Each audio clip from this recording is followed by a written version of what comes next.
What if Congress threw a tax hike and revenue didn't jump? I'm Scott Ott, and with me to probe this bizarre phenomenon are my colleagues Stephen Green and Bill Whittle. Well, men, here's a chart, the kind of chart that Steve would call a scary chart, that shows the top marginal tax rate going back to 1960. Now, the tax rate is on the top line, and the bottom line is tax revenue as a percentage of GDP. Now, in constant dollars, actual income tax revenue to the government has doubled since 1960. But when you measure income tax revenue against the value of all we produce, our gross domestic product, it's been pretty stable, moving in a very narrow swath from the current 6.3% to its peak of about 9.4%. Now, oddly enough, when the tax rate was at the top, revenue as a percentage of GDP was only middling. Stephen, the Democrats are always calling on the rich to pay their fair share, but historically, when they jack the rate, the result doesn't change much. How can that be? Well, when they jack the rate, they also fill it with loopholes, because that's why the rich have their lobbyists on K Street. That's part of it. The other part is what I call the Clinton rule. Think back to 1993. Clinton comes to Washington with his big plan to jack up taxes, totally undo Ronald Reagan and Tip O'Neill's brilliant Tax Simplification Act. So Clinton and the Democrats in Congress, they jack up the top marginal rate all the way to 39.6%. Revenues were supposed to go up, I think, about $300 billion, but they only went up $200 billion, and they raised taxes at actually, believe it or not, the perfect moment, just as the economy was picking up this huge head of steam. Plus, we had all this easy money from the Fed. So for me, the Clinton rule is that even in the best of times, tax hikes will only generate at most 2/3 of the expected revenue. And in times like these, you don't want to know.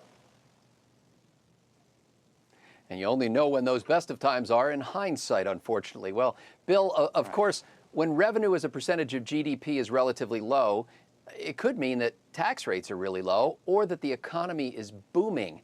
Now, has this trifecta episode already become too complex for folks to comprehend? And if so, what's the hope of ever instituting common sense tax policy at a national level? I like pie.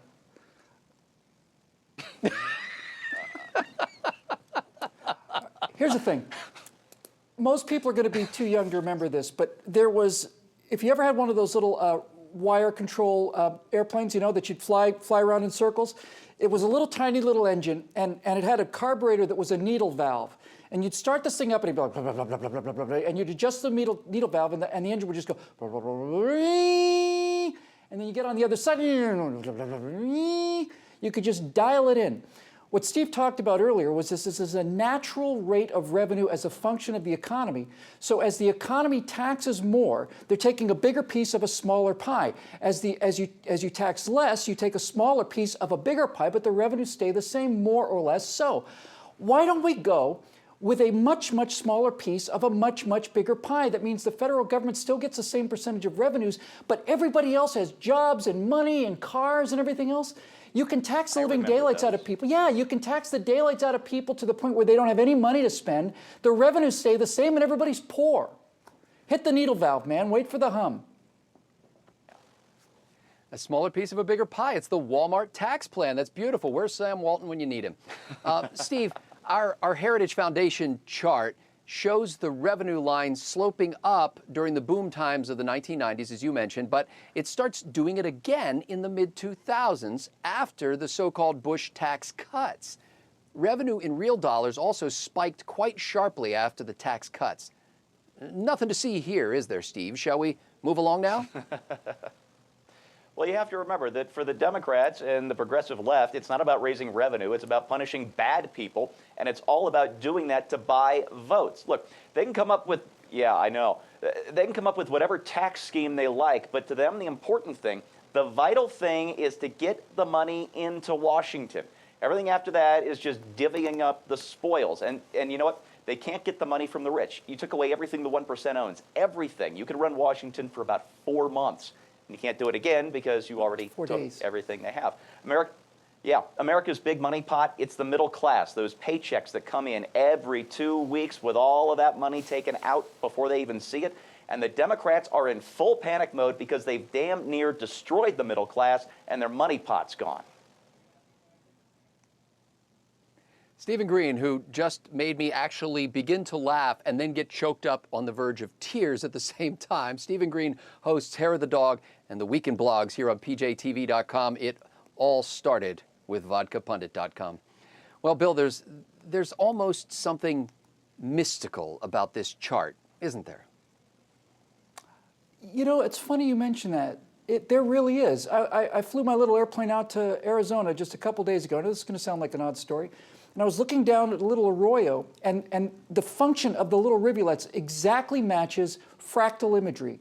And so does the growth of tree limbs and leaves and so on. It's all fractals. Why am I saying this? I'm saying it because when you have a tremendously complex system like growing things or rivulets or erosion or whatever, certain patterns appear. When you get into mathematics, they're called strange attractors. It's like confined chaos. And when you look at something as complex as the economy, I think there's a strange attractor at work here. It's pulling all of these forces together into a sweet spot that doesn't change. It's a remarkable thing to think about if you actually think about it. So go think about it.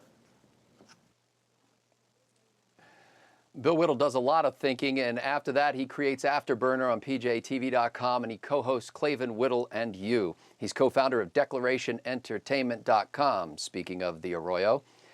You know, in the movie The Wizard of Oz, Toto the dog pulls back the curtain to reveal to Dorothy and her friends that the flaming, thundering apparition of the wizard was actually produced by a little man working levers and knobs to create the illusion of power.